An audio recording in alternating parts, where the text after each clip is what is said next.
Good morning, everybody. My name's Darlene, and I have Parkinson's. I've already done the video for today, and I'm just going to put this little piece at the beginning, so you'll hear me say good morning to you twice.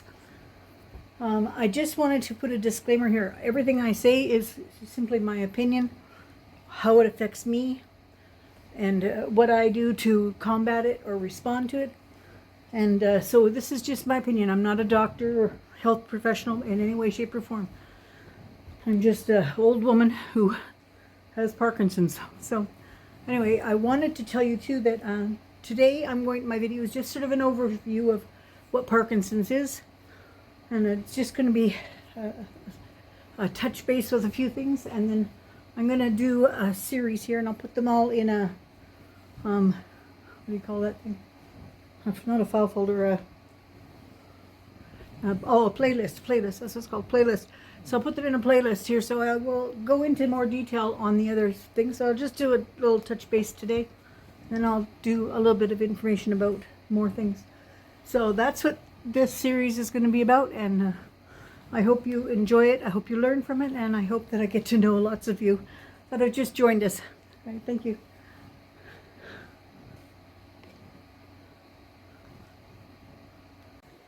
Good morning, everybody. My name's Darlene, and I have Parkinson's.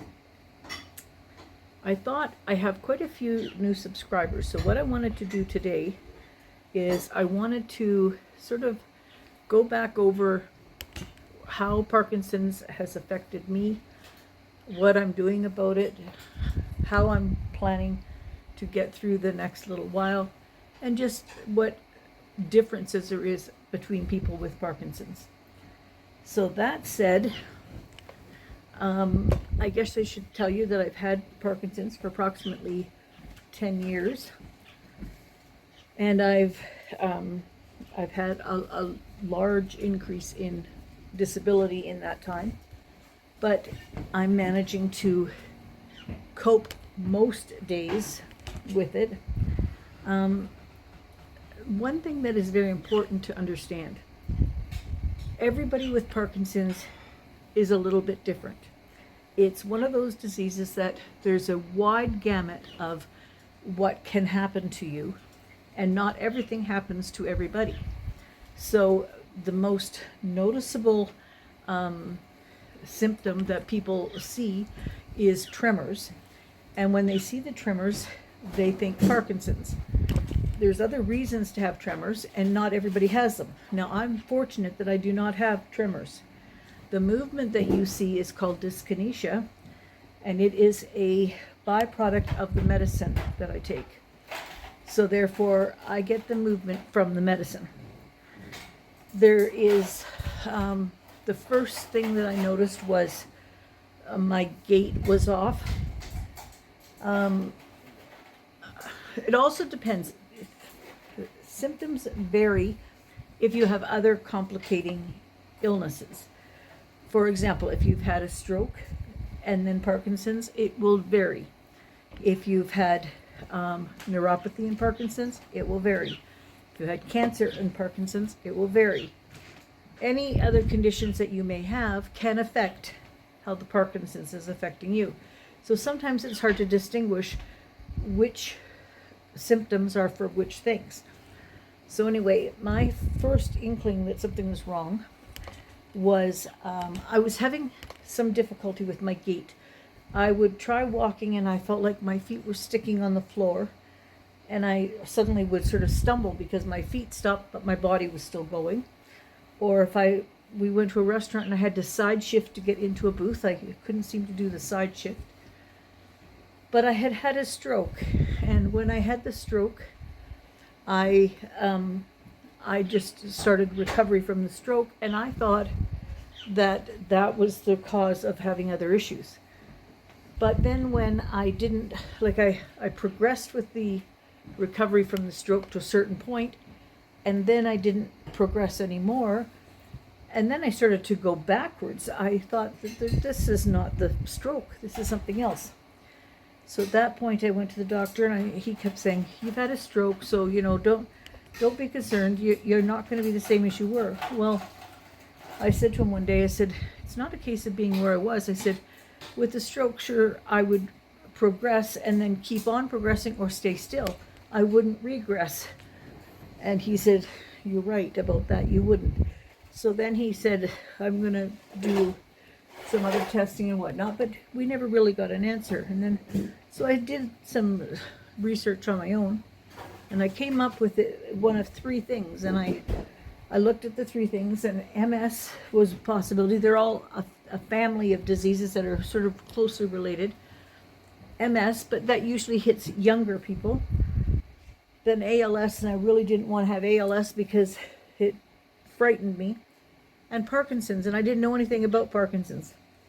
So anyway, I went to the doctor again, and I said to him, you know, this is what I was thinking. It might be something along this lines. And when I said Parkinson's, he kind of perked up a little bit and said, you know, I hadn't considered that. And he said, let me do a little test here on the floor. And we did a little walking test and whatnot. And he said, you know, I'm going to send you over to the neurologist here in town. He's only in town once a week. I know he's in town today because he says I'm going golfing with him this afternoon. I'm going to phone over and see if he'll see you today. So I didn't have to wait to see that neurologist. I got in that day. And that day he said to me that he could tell from the way I was walking and the different things that I had done, that he could tell that that was likely Parkinson's. And he said to me at that time, if I could get you 10 good years, he said, you should be happy with that. And I thought to myself, I'm not going to be happy with 10 years. I was fairly young at the time. I was in my later 50s. And I didn't think that that was a very good prognosis. But I thought that he meant I was going to die in that time. He did not mean that I was going to die in that time. He meant that I would have lost good years. Like I would then be feeling the effects of the Parkinson's. So anyway, at that point in time, we decided that if that was going to be the case, we needed to be closer to our children. We were living across the country. So we chose at that time to move back to be closer to our kids, which we're very thankful that we did now. And so we moved back to be closer to our children. Now, fast forward 7 years from then, and I'm at a point now where we have to live with my daughter. We require her help for just about everything. I have neuropathy, which has never been addressed. They've tried everything they can to decide why I had it, and there is no seeming explanation. My hands do not work at all, so therefore I can't do a lot of things that I could do. If you even look at the beginning of my videos here, I was able to do a lot of things that I cannot do now. And I'm now in a wheelchair for everything that I do. And so it has progressed quite rapidly for me in that time frame. And I try not to be bitter about it because it's not going to get you anywhere if you are. You might as well try to be accepting, but sometimes it is very difficult to just accept what's happening to you, but you do what you have to. So anyway, we've learned how to do certain things and adapt, as Bill says. We're going to demonstrate later in the day how my daughter gets me from, like, I should back up before I say this. With Parkinson's, you have on time and off time, or still time and active time. And it cycles. So there's no test for Parkinson's. The way they tell if you have it, they give you a dose of the medicine called levodopa, which is replaces the dopamine in your brain. They give you that dose of medicine for a while, and if you have a positive reaction to it, then that's pretty much the answer that you have Parkinson's. If you have no reaction and your symptoms stay the same, then you do not have Parkinson's. So anyway, they gave me the dose of medicine and I reacted well to it. So we started off. So it starts off with, 4 to 8 levodopa a day, taken periodically. And you start having these, goes up when you get needing your medicine, You reach a high and then it comes back down, and then you have to take another dose of medicine. Well, it gets to the point where you don't have as much time that's good time, which is up top. You start having more downtime. So then they start increasing the medicine. So we got to the point where we were on 28 levodopa a day plus 2 overnight ones. Then what happens is your brain goes, oh, whoa, whoa, we're at the maximum amount. We can't do any more of this. So we're going to cause you some other problems. And then they have to start backing down that medicine. And then as they back down that medicine, you have more downtime than you have good time. But they can't keep you up at the other thing because it's not effective anymore. So I reached up to the 28, and now I'm back down, and we're down at about 17 and a half a day now. And that's where I'm staying for a little while. I see the neurologist again on the 17th. In the meantime, the neuropathy has gotten crazy bad, and so they've done everything they could for testing as to why that would be. We've done spinal tap, we've done whatever that one in your hip is. Anyway, we've done all kinds of brain scans and everything else. In conjunction with all of that, I was a large woman, I always have been. I was 291 pounds, always have been a large woman. And all of a sudden I started losing weight for no reason. And they can't find a reason why I lost weight, but I lost weight down to 121 pounds. And I was very sick at 121 pounds. So I've been, for the last year and a half, I've been sort of trying to balance my weight. I'm trying to stick in a 130, 135 range.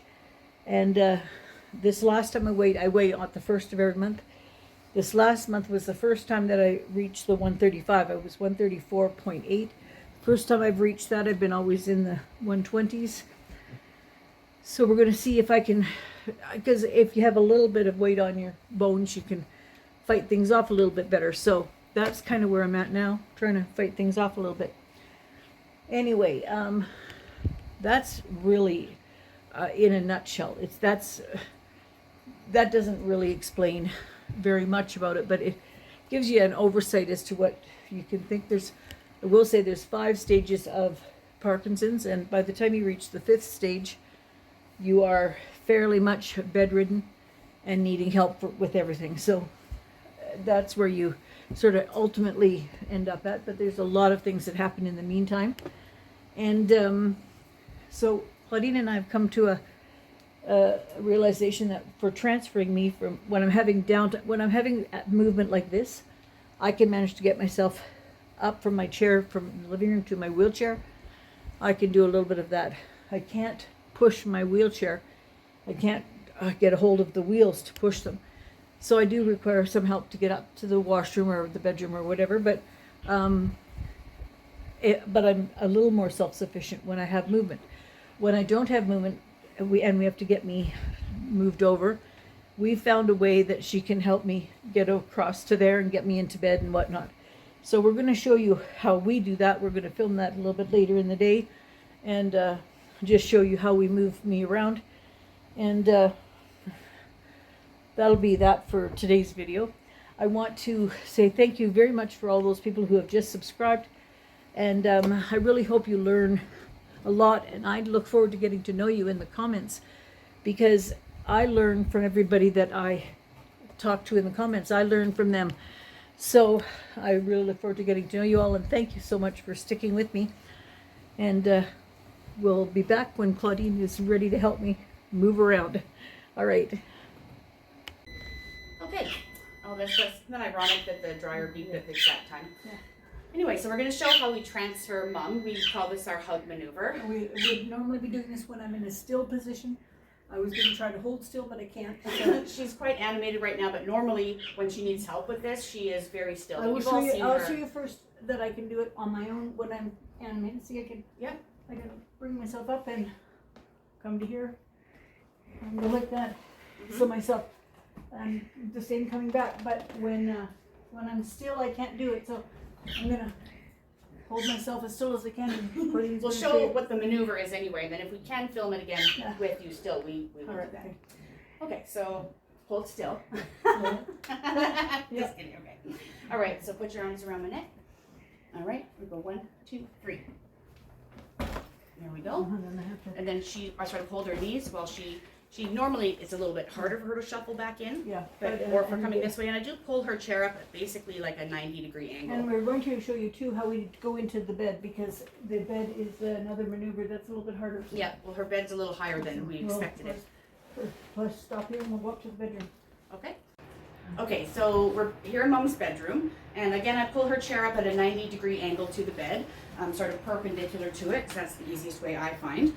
And then her bed is a little bit high normally, so we sort of do the hug maneuver, and then I sort of, well, you'll see in a minute. All right, are you ready? Yeah. Pretend you're still. Okay, hug me. Hug you. Hug me. Okay, 1, 2, 3. There we go. And then I just sort of lay her back and help her legs up in. I try to push myself up. And we call that the scooch. I She can scooches up. plank pretty good when I'm animated. This is my planking. This is my And then exercise. when and then when she is getting out of bed, I also do the sort of opposite maneuver. So, and I just bring her feet sort of to this side, and then I took my arm under her neck. It's sort of a 1, 2, 3. Like that. That's good. And that way I can get her sitting up, let her get her equilibrium before we then transfer her over to her chair, go to the bathroom or down the hall or whatever she's going to do. So that's what we do. So those are our transfer maneuvers. And I'm just going to quickly show the alarm here. Yeah. This is my alarm, and I press it when I'm in bed if I need her. Let me just show them what the button looks like. It's like a doorbell basically, and it comes on. Mom has this one on a string here. She should have it around her neck, but I feel like she'll probably push it all the time, you I know? would be pushing it all the So we time. do have it just attached to her bed, so if she needs anything, she pushes this. Probably can't hear it, but It rings the doorbell twice. bing bong, It rings bing in her bong. bedroom, and then it rings also in the garage. So if she's Yeah. outside, she can hear it. And then I have another button down where I sit in the living room. So So that way she can let me know rather if she can't like send a it's text or supposed to be an something. emergency button, but Bill likes to push it for no reason too. And then make him a sandwich. Well, he's catching on. It's only for emergencies. So I'm Or gonna, just needing help with something like not making a sandwich. I'm gonna just close the video here and say thank you for joining me today, and I'll see you all tomorrow. I hope. All right. I'm not sure if I'm doing a video tomorrow or not, but I'm going to try. God willing, we'll see you all tomorrow. Yeah.